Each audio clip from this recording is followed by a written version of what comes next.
Hello and welcome guys, welcome to Priyanka's Eduverse. और मैं आपके लिए लेके आई हूँ रीट थर्ड ग्रेड मेंस 2026 में होने वाले एग्जाम के लिए इंग्लिश के आर्टिकल्स वाली क्लास लेके आई हूँ। दोस्तों, ये स्कूल सब्जेक्ट है, यानी कि विद्यालय विषय। इसमें इंग्लिश ग्रामर का सबसे पहला पार्ट है आर्टिकल्स। उसकी 2 क्लासेस में पहले लेके आ चुकी हूँ।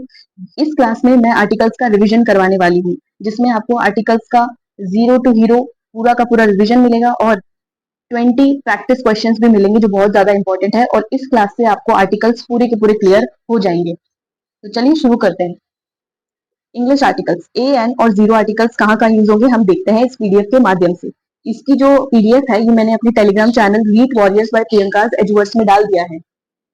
अब देखते हैं हम कि ए का प्रयोग कहाँ पे होता है। देखिए, ए जो है उसका प्रयोग कहाँ पे होगा, जब कोई सिंगुलर काउंटेबल नाउन जब कोई singular countable noun consonant sound से शुरू हो। कॉन्सोनेंट का मतलब होता है जो व्यंजन होते हैं, यानी कि ए, ई, आई, ओ, यू। इन 5 के अलावा जो लेटर्स होते हैं इंग्लिश के, उनको हम कहते हैं कॉन्सोनेंट, यानी कि व्यंजन। ठीक है, तो ये जो व्यंजन होते हैं ना, इन व्यंजनों के आगे ए लगता है। क्या लगता है? ए। तो हमने यहाँ पे ये देख लिया है।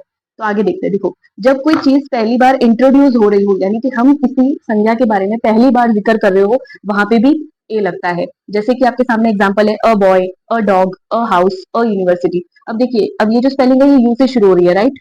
यू से शुरू हो रही है। तो हम आंख बंद करके इसके आगे एन नहीं लगाएंगे। क्यों? क्योंकि देखिए आप, यूनिवर्सिटी लिखा है, यानी कि साउंड किसका आ रहा है? यू का, और यू तो एक व्यंजन है। किसी भी शब्द के आगे ए या एन लगाने से पहले हम सबसे पहले ये क्लियर करेंगे कि वो जो शब्द है, क्या वो उसमें स्वर की ध्वनि आ रही है, या फिर क्या उसमें व्यंजन की ध्वनि आ रही है। और अगर ऐसा होता है तो हम ए या एन लगाएंगे। और मैंने आपको पहले वाली क्लास में भी बोला था कि जो ए और एन है, वो हमेशा किसके साथ आएंगे? सिंगुलर के साथ आएंगे। सिंगुलर यानी कि एक वचन। सिंगुलर यानी एक वचन। तो एक वचन के साथ ए या एन आते हैं, जैसा कि मैंने आपको बता दिया है। तो यहाँ पे 3 शर्तें आपको देखनी है। 3 शर्तें आपको देखनी है। सबसे पहला, जो वो शब्द है वो एक नाउन होना चाहिए। नाउन यानी कि संज्ञा होना चाहिए। दूसरी शर्त ये है कि वो एक वचन होना चाहिए। जो शब्द है जिसके आगे हमें ए या एन लगाना है, वो एक वचन होना चाहिए, यानी कि सिंगुलर होना चाहिए। क्या होना चाहिए? सिंगुलर होना चाहिए। और तीसरी जो शर्त है हमारी, तीसरी शर्त ये है कि या तो वो एक स्वर होना चाहिए, या फिर एक व्यंजन होना चाहिए। यानी कि या तो एक वॉवल होना चाहिए, या तो एक वॉवल होना चाहिए, या फिर एक कॉन्सोनेंट होना चाहिए। ठीक है, अगर ये तीनों शर्तें वो पूरी करता है, इसका मतलब ये है कि उसके आगे हम ए या एन लगाएंगे। अब जैसे यहाँ पे देखिए आप, यहाँ पे लिखा है बॉय, तो बी फॉर बॉल, यानी कि एक ये कॉन्सोनेंट है, यानी कि एक व्यंजन है। कॉन्सोनेंट है, ठीक है, कॉन्सोनेंट। तो कॉन्सोनेंट के आगे क्या आता है? हमेशा अ। प्लस ये सिंगुलर भी है, बॉय यानी कि एक लड़का, है ना? जहां पे एक लड़का होगा, एक व्यक्ति की बात हो रही है, वहां पे ए लगेगा। यहाँ पे देखिए अ डॉग लिखा है, अ डॉग यानी कि एक कुत्ता। तो कुत्ता एक संज्ञा भी है, कुत्ता एक वचन भी है, और कुत्ते के आगे ये द से शुरू होता है। द क्या है? द एक व्यंजन है। यानी कि जो भी व्यंजन होते हैं ना, उन व्यंजनों के आगे क्या लगता है? ए लगता है। ठीक है, तो यहाँ तक हमें क्लियर होगा। और यूनिवर्सिटी में ऐसा क्यों है?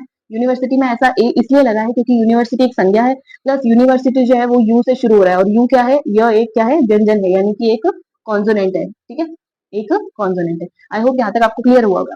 अब देखिए, एन का प्रयोग कहाँ पे करेंगे हम?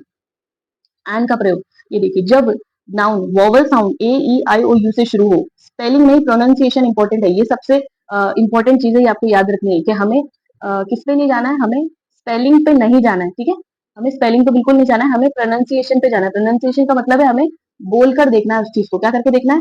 बोलकर देखना है। ठीक है, बोलकर। तो अगर हम बोल के देखेंगे तो हमें उसकी जो ध्वनि है वो किसकी आनी चाहिए? अ की, आ की, ई की, बड़ी ई की, ऊ की, ऊ की, ए की, या फिर ए की, है ना? तो ये सारे स्वर में आते हैं। तो अगर हमें इनमें से किसी एक की अगर आवाज आती है, स्वरों में से वोवल, किसी वोवल की आवाज आती है, आवाज की मैं बात कर रही हूँ, तो हम उसके आगे एन लगा देंगे। एन लगाने के लिए भी दोस्तों 3 शर्तें होती है। सबसे पहली ये कि वो एक नाउन होना चाहिए। नाउन यानी कि एक संज्ञा होनी चाहिए। दूसरी शर्त ये है कि वो एक वचन होना चाहिए। क्या होना चाहिए? एक वचन, यानी कि सिंगुलर होना चाहिए। और इसकी तीसरी शर्त ये है कि वो जो है वो वोवल से शुरू होना चाहिए। ये सारी जो शर्तें मैंने बताई है, वो आपको बताइए एन के लिए। किसके लिए बताइए? एन के लिए। जैसे कि यहाँ पे आपको एग्जाम्पल दिए हुए हैं, देखिए आप। सबसे पहला जो एग्जाम्पल है वो है एन एप्पल। यहाँ पे एन क्यों लगा? देखो दोस्तों, एप्पल जो है वो एक है, सबसे पहली बात तो ये एक वचन है। दूसरा, एप्पल एक संज्ञा है, यानी कि नाउन है। तीसरा, ये एक वोवल से शुरू हो रहा है। वोवल यानी कि स्वर से शुरू हो रहा है। देखो आप, ए ए से शुरू हो रहा है ना ये, तो ए क्या है, ए तो है स्वर, तो स्वर है इसलिए अपन ने यहाँ पे क्या लगाया है, एन। ठीक है, अब दूसरे वाले एग्जाम्पल में देखिए एन आवर, तो जब हम इसको हावर नहीं पढ़ते, हम इसको पढ़ते हैं आवर, आ से पढ़ते, तो आ तो क्या है हमारा एक, आ एक हमारा स्वर है, तो हमें स्पेलिंग पे नहीं जाना दोस्तों, हमें किस पे जाना है, उसके बोलने पर, उसके उच्चारण पे। ठीक है, उसी तरीके से अगला एग्जाम्पल है एन ऑनेस्ट मैन, इसको हम हॉनेस्ट नहीं पढ़ते, इसको हम ऑनेस्ट पढ़ते, तो ये क्या है, ओ है, क्या है, ओ है, तो इसको हम ऑनेस्ट पढ़ेंगे। नेक्स्ट एग्जाम्पल है एन एमएलए। ठीक है, हमारा नेक्स्ट एग्जाम्पल है एन एमएलए, ये देखिए एन एमएलए, तो एन एमएलए है, इसका मतलब ये कि जब हम लिखते हैं एमएलए तो हम ए से लिखते हैं इसको। ठीक है, हमें स्पेलिंग पे नहीं जाना है कि एम से शुरू हो रहा है, हम क्या लिखते हैं एम एल ए, तो ए से शुरू हो रहा है, ए क्या है हमारा स्वर है, तो इसलिए आपने देखा होगा एमबीबीएस है, कोई एमबीबीएस है तो उसके आगे भी क्या आता है, N MBBS, he is N MBBS, इस प्रकार से आता है। अब देखते हैं द का प्रयोग हमें कब करना है। ठीक है,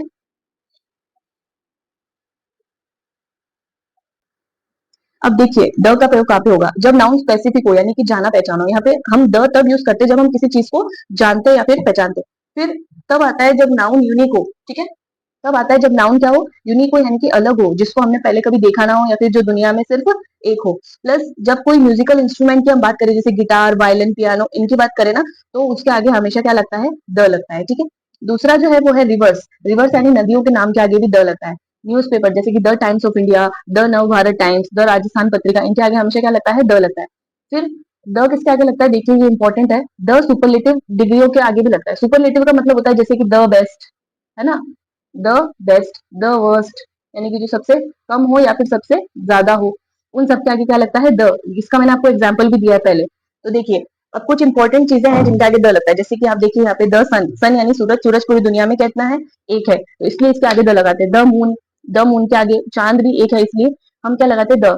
फिर है द बेस्ट स्टूडेंट, ये है सुपरलेटिव का एग्जाम्पल जो मैंने आपको ऊपर बताया था ना, ये देखिए, ये जो है ये सुपरलेटिव्स का एग्जांपल है, द बेस्ट स्टूडेंट, ये रहा सुपरलेटिव्स का। ठीक है दोस्तों, तो ये इसका एग्जांपल था, इसलिए मैंने आपको बताया। तो जैसे कि द बेस्ट स्टूडेंट यानी कि जो ये जो स्टूडेंट है वो सबसे ज्यादा क्या है, बेस्ट है, इसलिए हमने यहाँ पे क्या लगाया है, द। फिर है द गिटार, देखिए म्यूजिकल इंस्ट्रूमेंट्स के आगे भी क्या लगता है, द लगता है। गिटार एक म्यूजिकल इंस्ट्रूमेंट है, यानी कि म्यूजिक से रिलेटेड है, इसलिए हम इसके आगे क्या लगाते हैं, द लगाते हैं। और फिर ये आ गया हमारा न्यूज़पेपर का एग्जांपल, न्यूज़पेपर्स के नाम के आगे क्या लगता है, द लगता है, द टाइम्स ऑफ इंडिया। अब नेक्स्ट है जीरो आर्टिकल कहाँ लगेगा दोस्तों, ये भी बहुत इंपॉर्टेंट है, क्योंकि एग्जाम में कई ऐसे क्वेश्चन आते हैं जिसमें आपको ऑप्शन में एक तो देंगे कि द पे टिक लगाओ, या फिर ए, या फिर एन, और एक ऑप्शन आता है जीरो आर्टिकल, यानी कि कहाँ आर्टिकल नहीं आएगा। ठीक है ना, कहाँ आर्टिकल नहीं आएगा, ये सब आता है। तो अब देखते हैं जीरो आर्टिकल कहाँ आता है। जीरो आर्टिकल का मतलब होता है कोई आर्टिकल नहीं आएगा। जीरो आर्टिकल का प्रयोग कहाँ होता है, जनरल प्रोनाउंस में, जैसे बुक्स आर यूजफुल। अब जरा देखिए, जनरल का मतलब होता है सामान्य, और प्लूरल नाउंस का मतलब होता है, प्लूरल नाउंस का मतलब होता है कि ऐसी संज्ञाएं जो बहुवचन हो। कैसी संज्ञा, ऐसी संज्ञाएं जो कैसी हो, बहुवचन, बहुवचन में हो, लेकिन उनका जो इस्तेमाल है वो हम सामान्य रूप में करें। जैसे कि यहाँ पे आप देखिए बुक्स का जिक्र हो रहा है, यानी किताबें जो है वो इस्तेमाल की चीजें हैं, या फिर ऐसे बोल सकते हैं किताबें जो है वो बहुत काम की चीजें हैं ना, ये बोलना चाह रहा है ये। तो यहाँ पे बुक्स को स्पेशली यहाँ पे मेंशन नहीं की गई है, बल्कि बुक्स को जनरल वे में बोला गया है। किस वे में बोला गया है, जनरल वे में बोला गया है। तो जब किसी चीज को हम जनरल वे में बोलते हैं, वहां पे कोई भी आर्टिकल नहीं आएगा, जीरो आर्टिकल होगा यहाँ पे, ये चीज आपको ध्यान रखनी है। फिर देखिए और कहाँ जीरो आर्टिकल आएगा, एब्स्ट्रैक्ट या अनकाउंटेबल नाउन्स के आगे। अभी एब्स्ट्रैक्ट नाउन्स क्या होती है, देखिए हम हिंदी में जिसको भाववाचक संज्ञाएं बोलते हैं ना, भाववाचक संज्ञाएं, उसी को हम एब्स्ट्रैक्ट नाउन्स बोलते हैं। या फिर अनकाउंटेबल नाउन, यानी कि ऐसे नाउन्स, ऐसे संज्ञा जिन्हें हम गिन नहीं सकते। जैसे गोल्ड है, गोल्ड यानी सोना, सोना बहुत प्रीशियस है, यानी सोना बहुत कीमती है। तो आप देखिए सोने को क्या हम गिन सकते हैं, नहीं गिन सकते ना। तो ऐसी चीजें जिनको हम गिन नहीं सकते, उनके आगे कोई भी आर्टिकल नहीं आएगा। ठीक है, ये यहाँ तक क्लियर हो गया होगा। अब ये देखिए मैंने आपको पहले भी मेंशन किया कि जो मील्स होती है, जैसे कि मील्स का मतलब होता है ब्रेकफास्ट, डिनर, लंच, है ना। ब्रेकफास्ट, ब्रेकफास्ट, डिनर, लंच, इनके आगे हम कभी भी कोई भी आर्टिकल नहीं लगाते हैं, है ना। इतना आपको क्लियर हो गया कि ये याद रखने वाली चीजें है दोस्तों, आपको ये याद रखना पड़ेगा। फिर है इंस्टीट्यूशंस, इंस्टीट्यूशंस का अगर हम कभी द नहीं लगाते, या फिर कोई भी आर्टिकल नहीं लगाते। जैसे देखिए जब हम बोलते हैं I am going to school, हम क्या बोलते हैं, I am going to school. हम लोग ऐसे नहीं बोलते I am going to the school. क्यों, क्योंकि हम जब किसी जगह पे अपने प्राइमरी पर्पज से जाते हैं, यानी कि किसी कारण से जाते हैं, है ना, जनरली रोज जाते हैं, किसी कारण से जाते हैं, वहां पे कोई भी आर्टिकल नहीं आएगा। जैसे आप देखिए, आप स्कूल क्या किसी स्पेशल काम से जा रहे हो, नहीं ना, आप पढ़ने के लिए जाते हैं स्कूल। ठीक है, तो वो आपका एक प्राइमरी पर्पस है। आप हॉस्पिटल गए हैं, तो आप हॉस्पिटल में जा रहे, कोई नई बात तो नहीं, आप बीमार होंगे, आपको कोई काम होगा इसलिए आप गए हैं।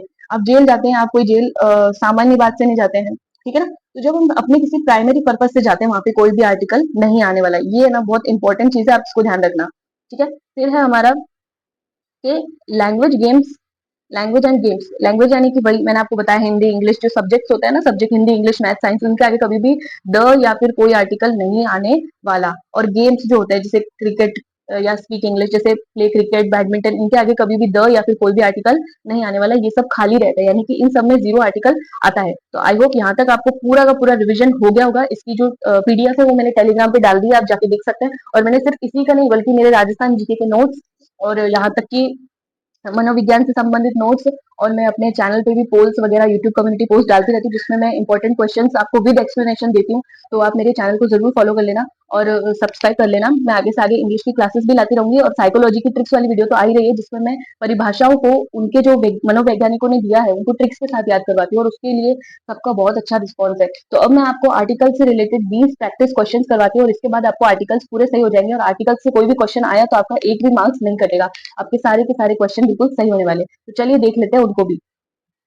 अब हम आ गए हैं आर्टिकल्स के प्रैक्टिस क्वेश्चंस पे, जो हमने अभी पढ़ा। देखते हैं हम कितने पानी में है, हम हमारा आकलन करेंगे इन क्वेश्चंस के थ्रू। ये 20 क्वेश्चंस है, लेकिन इससे आपको पूरा पक्का हो जाएगा दोस्तों। तो चलिए शुरू करते हैं।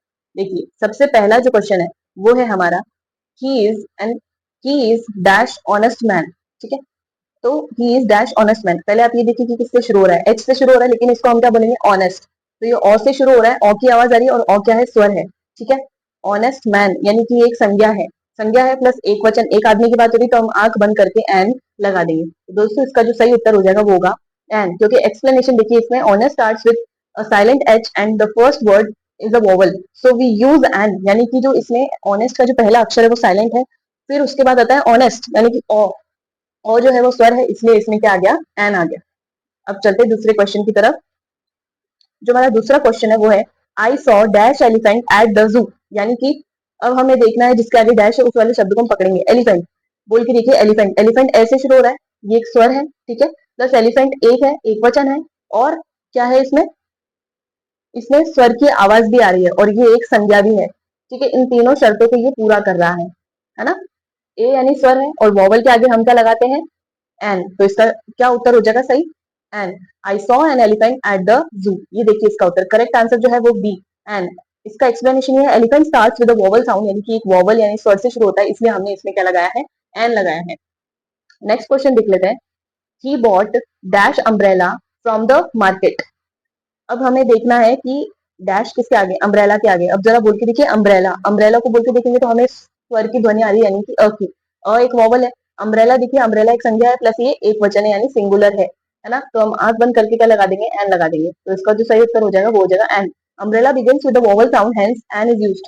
अम्ब्रेला जो है वो एक वॉवल से शुरू होता है, यानी कि स्वर से शुरू होता है, इसलिए हमने एन लगा दिया है।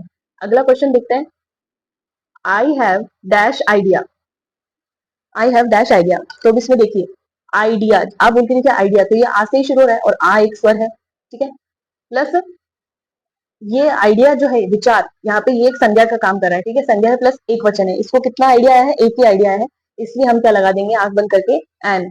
तो इसका सही उत्तर हो जाएगा एन, ये देखिए an, idea starts with the vowel sound, so we use an, एक वोवल से शुरू हो रहा है आइडिया, इसलिए हमने क्या लगाया है, एन लगाया है।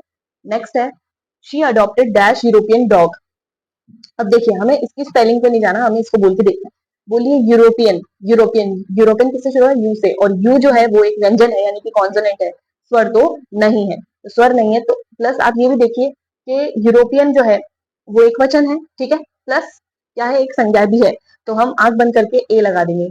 She adopted a European dog, क्यों, क्योंकि ये जो है वो स्वर से शुरू नहीं हो रहा है ना। तो इसका सही उत्तर देख लीजिए आप, अ आएगा। Although European starts with vowel letter, ये बोल रहा है कि भले ही यूरोपियन जो है, यूरोपियन जो शब्द है वो वॉवल से शुरू हो रहा है, लेकिन ये इसकी जो आवाज है वो यू से शुरू हो रही है, जो कि एक व्यंजन है, इसलिए हमने यहाँ पे ए लगाया है, ना कि एन। अगला क्वेश्चन देख लेते हैं, we went to dash cinema last last night, हम सिनेमा देखने गए थे पिछली रात को, ठीक है। तो इसमें जो सही उत्तर होगा वो होगा द। देखिए द क्यों होगा, मैं आपको एक्सप्लेन करती हूँ। We use the when referring to a specific place like the cinema.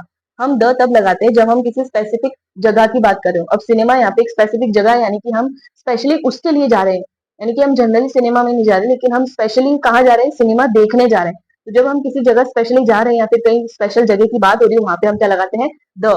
तो इसलिए हमने यहाँ पे क्या लगाया है, द लगाया।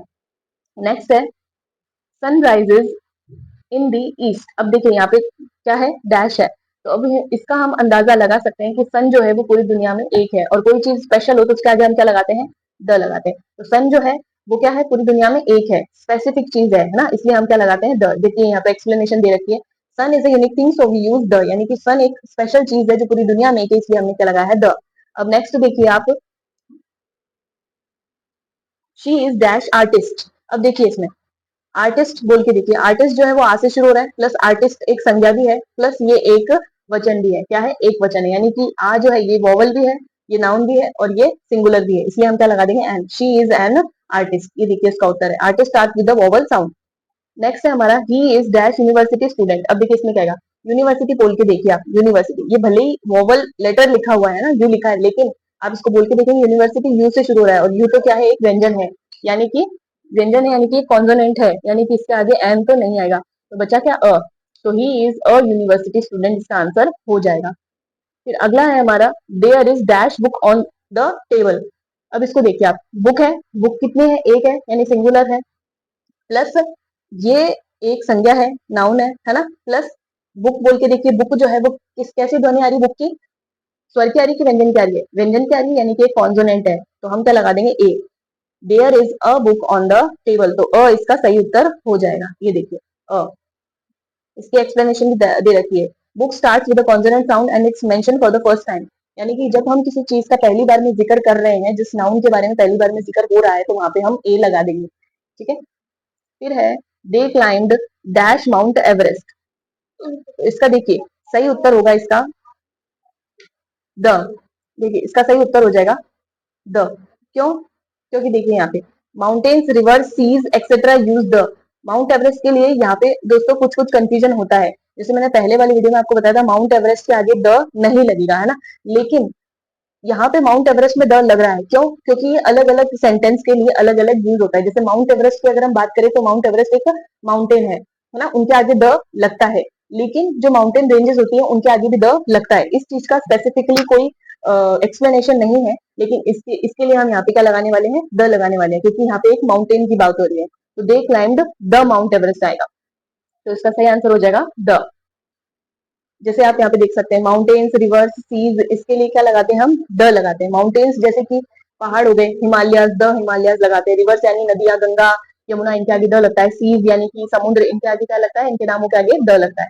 फिर he goes to dash school every day. अब देखिए इसमें आएगा नो आर्टिकल। क्या आएगा इसमें, नो आर्टिकल। क्यों आएगा, मैं आपको एक्सप्लेन करती हूँ।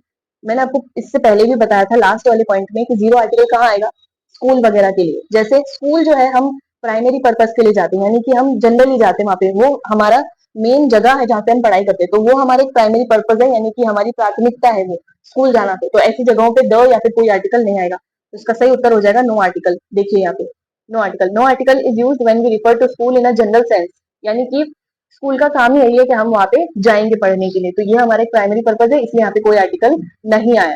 नेक्स्ट देखिए, she plays dash guitar beautifully. अब इसमें आएगा द। क्यों आएगा, मैंने आपको पहले भी एक्सप्लेन किया है कि जो म्यूजिकल इंस्ट्रूमेंट्स होते हैं उनके आगे द लगता है। जैसे देखिए, musical instrument are usually preceded by the. Musical instruments are usually preceded by the, यानी कि जितने भी म्यूजिकल इंस्ट्रूमेंट होते हैं, पियानो, गिटार, इनके आगे क्या लगता है, द लगता है। नेक्स्ट देखिए, we visited dash Red Fort last month. अब आई नो आपको इसका क्लियर हो गया होगा कि जो रेड फोर्ट है वो पूरी दुनिया में एक है ना, तो इसमें हम आंख बंद करके क्या लगा देंगे, द लगा देंगे। जो चीज स्पेशल हो इस दुनिया में एक हो, उसका क्या लगता है, the. He is dash MLA. अब देखिए एमएलए को बोल के देखिए, एमएलए किससे शुरू हो रहा है, एम से, ए से शुरू हो रहा है, ए यानी कि स्वर, है ना, प्लस ये एक वचन है ना, इसमें आवाज किसकी आ रही, स्वर की आ रही, इसलिए हम क्या लगा देंगे, an. He is an MLA. ये देखिए इसका एक्सप्लेनेशन यहाँ पे दे रखा है, sound of M is a vowel sound, यानी कि एम जब हम बोलते हैं तो इसमें वोवल की आवाज आ रही है, ए से शुरू हो रहा है, इसलिए हमने एन लगाया है। फिर है, आई have never scene dash UFO before. तो अब देखिए आप यूएफओ को बोल के देखिए, यू से शुरू हो रहा है, यू है एक व्यंजन, व्यंजन के आगे अ लगता है, प्लस यूएफओ कितना है, एक वचन है, प्लस संज्ञा है, इसलिए हमने क्या लगाया, ए। तो we have seen, I have never seen a UFO before, इसलिए यहाँ पे क्या आया है अ, ठीक है। नेक्स्ट है he is studying to become dash engineer. अब देखिए इंजीनियर बोल के देखिए, इंजीनियर जब हम बोलते हैं वो ऐसे शुरू हो रहा है, तो ऐसे शुरू हो रहा है इसलिए हम शॉर्ट देख के क्या लगा देंगे an. He is an engineer, engineer जो है वो एक है प्लस एक संज्ञा है, इसलिए हमने क्या लगाया इंजीनियर लगाया, एन इंजीनियर, ठीक है। देखिए नेक्स्ट है Ganga is a holy river. अब देखिए गंगा मैंने आपको बताया रिवर का नेम है, और रिवर के नेम के आगे क्या लगता है द लगता है, ठीक है। तो हम क्या लगा देंगे the Ganga is a holy river. फिर है she doesn't eat dash meat. अब इसके आगे देखिए क्या लगेगा, इसके आगे लगेगा नो आर्टिकल। क्यों? क्योंकि मीट जो है वो एक अनकाउंटेबल नाउन है। मीट को आप गिन सकते हो क्या? नहीं ना। और मैंने आपको क्या बताया कि जो अनकाउंटेबल नाउन होते हैं उनके आगे कोई भी आर्टिकल नहीं आता है। जैसे आप यहाँ देख सकते हैं meat is an uncountable noun, इसको हम गिन नहीं सकते। और जब भी हम जनरली बोल रहे होते हैं किसी बात में तो कोई भी आर्टिकल नहीं आता है, ठीक है। अब देखिए लास्ट हमारा जो क्वेश्चन है इससे आपको पूरा क्लियर हो जाएगा। Dash Taj Mahal is in Agra. अब देखिए ताजमहल पूरी दुनिया में एक है, इसलिए हम इसका क्या लगा देंगे the Taj Mahal is in Agra. तो आपको आई होप यहाँ तक क्लियर हो गया होगा। आर्टिकल्स की हमारी ये वाली क्लास पूरी कंप्लीट हो चुकी है। अब नेक्स्ट पार्ट जो है वो मैं अगला इंग्लिश ग्रामर टॉपिक से लाऊंगी, और वो होंगे इडियम्स एंड फ्रेजेस, यानी कि जो इंग्लिश की मुहावरे होते हैं जो इंपॉर्टेंट है वो लेके आऊंगी। आप उस क्लास को जरूर देखना, मिस मत करना। इंग्लिश का कोर्स तो मैं आपको यहाँ से कंप्लीट करवा ही दूंगी, निश्चिंत रहिए। Thanks for watching.